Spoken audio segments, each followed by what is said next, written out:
Assalamualaikum warahmatullahi wabarakatuh. Perkenalkan nama saya Alinda Kurniati Rambuya Kukatibi dengan NIM 2023-210036. Nah, pada kesempatan ini saya akan menjelaskan pembahasan tentang materi good governance. Untuk itu, mari kita simak video yang berikutnya. Pada slide yang pertama ini, saya akan menjelaskan pembahasan materi tentang good governance. Pertama, istilah governance sebenarnya bukan hal baru dalam dunia ilmu politik dan administrasi publik. Istilah ini sudah muncul sekitar 125 tahun yang lalu. Tokoh yang pertama kali memperkenalkannya adalah Woodrow Wilson, seorang akademisi sekaligus tokoh penting dalam perkembangan administrasi publik modern. Pada masa itu, istilah governance belum digunakan secara luas. Istilah ini lebih banyak dipakai dalam konteks yang sempit seperti pengelolaan organisasi korporasi atau pengelolaan lembaga pendidikan tinggi. Jadi, governance awalnya hanya mengacu pada cara sebuah organisasi dikelola, tetapi belum menyentuh konteks pemerintahan secara umum. Yang kedua, istilah good governance baru mulai populer sekitar 22 tahun terakhir. Penyebarannya terutama terjadi karena banyak lembaga pembiayaan internasional, misalnya Bank Dunia atau lembaga donor lainnya, mulai mensyaratkan adanya penerapan prinsip good governance sebagai syarat untuk memberikan bantuan atau pendanaan kepada suatu negara. Dengan kata lain, negara-negara yang ingin mendapatkan dukungan internasional harus menunjukkan bahwa mereka menetapkan tata kelola pemerintahan yang baik seperti transparansi, akuntabilitas, efektivitas, dan partisipasi masyarakat. Pada slide yang berikut ini, saya akan menjelaskan perbedaan antara government dan governance. Pertama-tama, governance berarti pemerintahan yang dijalankan oleh lembaga resmi negara. Dalam konsep ini, peran pemerintah sangat dominan, dan pemerintah dianggap sebagai pihak utama yang memegang kendali dalam menjalankan kekuasaan serta menyelesaikan masalah masyarakat. Sementara itu, governance adalah cara atau proses pengelola pemerintahan. Di sini tidak hanya pemerintah yang bekerja, tetapi melibatkan banyak pihak seperti masyarakat, sektor swasta, maupun organisasi lain di luar pemerintah. Slide ini juga menunjukkan adanya pergeseran paradigma, yaitu perubahan cara pandang.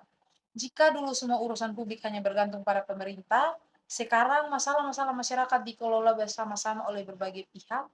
Jadi, pemerintah tidak lagi bekerja sendiri, tetapi bekerja melalui kolaborasi dan partisipasi pihak lain. Pada slide yang berikut, saya akan menjelaskan tentang unsur-unsur governance. Dalam perkembangan pemerintahan modern, terdapat pergeseran dari konsep government atau pemerintah sebagai pelaksana tunggal menuju governance, yaitu tata kelola yang melibatkan banyak pihak. Governance tidak hanya mengandalkan pemerintah saja, tetapi juga membutuhkan peran swasta dan masyarakat. Berikut penjelasan dari setiap unsur-unsur, yaitu yang pertama, pemerintah. Pada unsur ini, pemerintah tetap menjadi aktor penting dalam penyelenggaraan governance. Selama beberapa dekade, pemerintah adalah pelaksana utama dan satu-satunya dalam memberikan layanan publik. Namun, perkembangan zaman membuat kebutuhan masyarakat semakin beragam dan kompleks. Karena itu, pemerintah tidak lagi bisa bekerja sendiri, dibutuhkan kerjasama dengan pihak lain agar pelayanan publik bisa lebih cepat, efektif, dan sesuai kebutuhan masyarakat. Yang kedua, unsur kedua adalah sektor swasta yang mewakili subkultur ekonomi. Dalam negara yang ingin berkembang, pemerintah menyadari bahwa tidak semua hal bisa dilakukan dengan sumber daya pemerintah. Swasta sering memiliki modal, teknologi, dan inovasi yang dapat membantu penyediaan layanan publik, misalnya melalui pembangunan infrastruktur, pelayanan air bersih, atau jaringan telekomunikasi. Karena itu, peran swasta menjadi bagian penting dalam tata kelola governance. Unsur ketiga adalah masyarakat, di mana yang memiliki dua peran sekaligus, yaitu yang pertama sebagai pelaksana, masyarakat dapat menerima delegasi tugas dari pemerintah, misalnya melalui organisasi, masyarakat, kelompok lokal, atau komunikasi yang ikut menjalankan program tertentu. Yang kedua sebagai pengawas, di mana masyarakat berperan memastikan bahwa pemerintah maupun swasta menjalankan tugasnya dengan benar. Ini dilakukan melalui kritik, laporan, partisipasi publik, ataupun pengawasan sosial. Dengan pelibatan masyarakat, tata kelola pemerintahan menjadi lebih terbuka, akuntabel, dan sesuai dengan kebutuhan warga. Pada slide yang berikut ini menjelaskan beberapa pendapat ahli dan lembaga mengenai konsep good governance, serta kesimpulan umum tentang apa yang dimaksud dengan tata kelola pemerintahan yang baik. L.A. Ain berpendapat bahwa governance adalah penyelenggaraan pemerintahan yang solid, kokoh, terstruktur, dan dapat diandalkan. Yang berikut bertanggung jawab, setiap tindakan pemerintah dapat dipertanggungjawabkan. Yang berikutnya efisien, penggunaan sumber daya dilakukan sehemat mungkin namun tetap efektif. Yang berikutnya mengedepankan sinergi, ada kerjasama yang harmonis antara tiga domain penting yaitu pemerintah, sektor swasta, dan masyarakat. Interaksi yang konstruktif, profesional, dan profesional, hubungan antara unsur dilakukan secara sehat, fokus pada tujuan dan sesuai peran masing-masing. Artinya, pemerintahan yang baik bukan hanya soal pemerintah bekerja sendiri, tetapi tentang bagaimana semua unsur bersama-sama menciptakan tata kelola yang berkualitas. Pendapat yang kedua yaitu dari Sumaryadi 2010 yang mencakup good governance, pemerintah yang tunduk pada hukum, rule of law, keputusan didasarkan pada aturan, bukan kepentingan pribadi. Yang berikut transparansi, di mana informasi terbuka dan mudah diakses masyarakat. Yang berikutnya akuntabilitas, pejabat publik dapat dimintai pertanggungjawaban atas keputusan dan kinerjanya. Dan berikutnya ketersediaan informasi, di mana data penting tersedia bagi seluruh publik. Yang berikutnya efisiensi dalam memanajemenkan pemerintahan pengelolaan dilakukan secara hemat dan tepat guna. Penekanannya adalah bahwa pemerintah harus dapat dipercaya, jelas prosesnya, dan mengutamakan. Dari kedua pendapat di atas dapat disimpulkan bahwa good governance adalah upaya mewujudkan tata kelola pemerintahan yang baik, bersih, dan bebas dari penyalahgunaan, mengutamakan kepentingan masyarakat, dijalankan dengan manajemen yang solid dan bertanggung jawab, menjaga sinergi antara tiga aktor utama yaitu sektor pemerintah, sektor swasta, dan masyarakat. Dengan kata lain, good governance adalah pemerintahan yang mampu melayani masyarakat secara efektif, transparan, dan sesuai hukum. Slide ini juga mencantumkan beberapa prinsip kunci, yaitu yang pertama konsensus oriented, di mana keputusan diupayakan melalui kesepakatan bersama. Yang kedua, accountable dan inklusif, di mana pelayanan pemerintahan adil dan dapat menjangkau semua kalangan. Yang ketiga, akuntabel, dapat dipertanggungjawabkan. Dan yang keempat, follow rules of law, di mana taat pada hukum dan prosedur. Prinsip-prinsip inilah yang menjadi dasar tata kelola pemerintahan yang baik. Pada slide yang berikut ini, saya akan menjelaskan materi tentang prinsip-prinsip good governance Bappenas pada tahun 2005. Slide ini menunjukkan beberapa prinsip dasar yang harus diterapkan agar penyelenggaraan pemerintahan bisa berjalan dengan baik, efektif, dan bisa dipercaya masyarakat. Berikut penjelasannya. Yang pertama, wawasan ke depan. Pemerintah harus memiliki arah dan tujuan jangka panjang, yang artinya kebijakan tidak hanya menyelesaikan masalah ini, tetapi juga memikirkan dampaknya di masa depan. Pemerintah perlu merencanakan pembangunan secara berkelanjutan dan memiliki visi yang jelas. Yang kedua, keterbukaan atau transparansi. Prinsip ini menekankan bahwa informasi mengenai pemerintahan harus mudah diakses oleh publik. Masyarakat berhak mengetahui proses, alasan, dan hasil dari setiap kebijakan. Transparansi mencegah praktik korupsi dan meningkatkan kepercayaan publik. Yang ketiga, tanggung gugat. Setiap pejabat pemerintah harus siap bertanggungjawabkan keputusan, tindakan, dan hasil kerjanya. Jika terjadi kesalahan, pejabat tersebut harus menjelaskan dan memperbaiki. Prinsip ini memastikan bahwa pemerintah bekerja dengan amanah dan sesuai aturan. Prinsip yang keempat yaitu supremasi hukum. Segala tindakan pemerintahan harus tunduk pada hukum yang jelas dan adil. Tidak boleh ada penyalahgunaan kekuasaan, semua warga tanpa kecuali memiliki kedudukan yang sama di mata hukum. Prinsip yang kelima yaitu demokrasi. Masyarakat diberi ruang untuk berpartisipasi dalam proses pemerintahan. Aspirasi warga harus didengar melalui berbagai mekanisme demokratis seperti pemilu, musyawarah, pengaduan publik, atau forum diskusi kebijakan. Prinsip yang keenam yaitu profesionalisme dan kompetensi. Pemerintahan harus dijalankan oleh aparatur yang kompeten, memiliki keahlian, dan bekerja secara profesional. Ini agar dapat pelayanan publik diberikan secara tepat, cepat, dan berkualitas. Prinsip yang ketujuh yaitu daya tanggap. Pemerintah harus cepat merespon kebutuhan, keluhan, dan masalah masyarakat. Semakin cepat dan tepat pemerintah menanggapi, semakin baik kualitas layanan publik. Dan prinsip yang terakhir yaitu efisiensi dan efektivitas. Prinsip ini menekankan bahwa pemerintah harus menggunakan sumber daya dengan hemat, namun tetapi mencapai hasil yang optimal. Kebijakan yang baik tidak hanya murah, tetapi juga memberikan manfaat sebesar-besarnya untuk masyarakat. Pada slide ini saya akan menjelaskan lanjutan dari prinsip-prinsip good governance menurut Bappenas pada tahun 2005, yaitu pada poin yang ke-9, di mana pada poin ke-9 itu tertulis desentralisasi, di mana desentralisasi tersebut menjelaskan pentingnya pelimpahan kewenangan dari pusat ke daerah agar pelayanan publik lebih efektif dan sesuai kebutuhan masyarakat lokal. Yang berikutnya ada kemitraan dengan dunia usaha, swasta, dan masyarakat, di mana menekankan bahwa penyelenggaraan pemerintahan tidak bisa hanya dilakukan oleh pemerintahan saja, tetapi perlu bekerja sama dengan sektor swasta dan masyarakat sipil. Yang berikutnya ada komitmen pada pengurangan kesenjangan, menggarisbawahi perlunya kebijakan yang mampu mengurangi ketimpangan sosial maupun ekonomi antar kelompok masyarakat. Yang berikutnya komitmen pada lingkungan hidup, di mana pemerintah harus memastikan bahwa pembangunan dilakukan dengan memperhatikan kelestarian lingkungan dan keberlanjutan. Dan yang terakhir, komitmen pada pasar fair, mendorong terciptanya mekanisme pasar yang adil, tidak monopolis, dan memberikan kesempatan yang setara bagi pelaku ekonomi. Saya akan melanjutkan pada slide yang berikut, yaitu membahas upaya mewujudkan good governance yang berfokus pada 3 aspek utama, yaitu yang pertama, kualitas sumber daya aparatur atau SDM, di mana pemerintah menekankan bahwa kualitas aparatur sangat penting. SDM harus ditingkatkan secara serius agar tidak terjadi penumpukan pegawai yang tidak produktif, sehingga pelayanan publik yang bisa berjalan lebih efektif dan profesional. Yang kedua ada kebijakan, di mana kebijakan itu sendiri diarahkan untuk memperbaiki kelembagaan dan sistem tata kelola pemerintahan. Tujuan utamanya adalah menciptakan pemerintahan yang baik, bersih, berwibawa, profesional, dan bertanggung jawab, seperti yang menjadi target periode 2004 sampai 2009.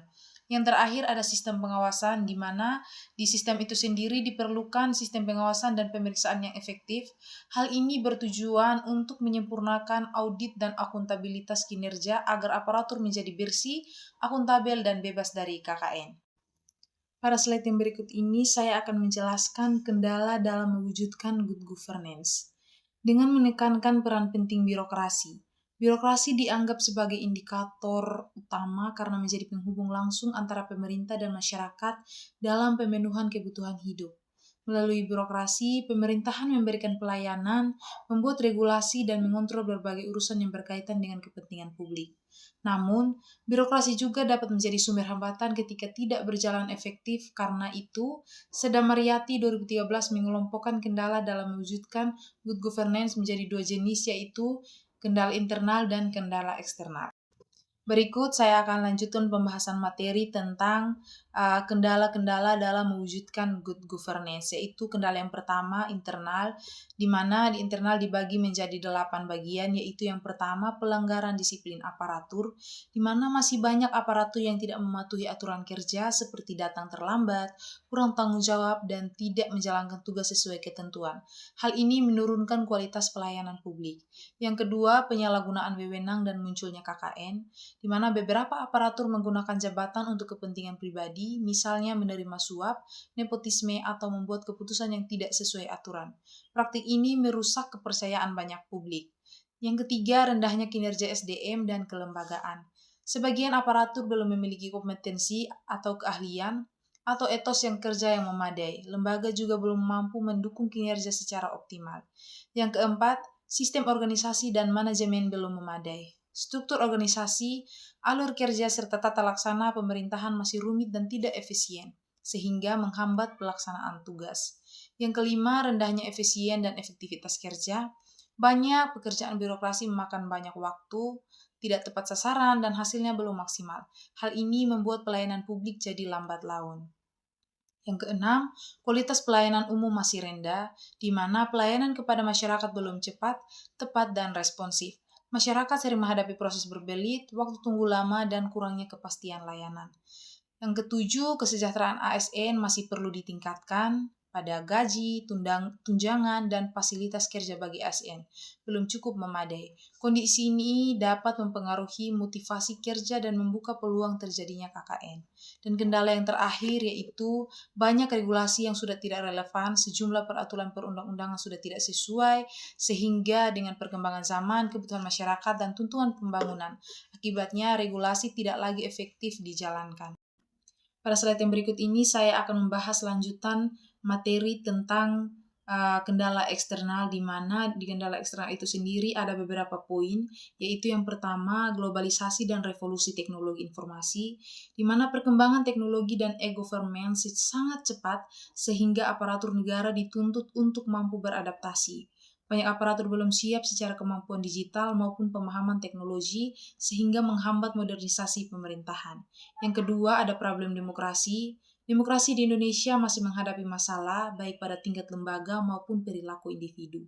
Banyak rakyat merasa belum benar-benar terwakili oleh wakil rakyat, baik di pusat maupun daerah.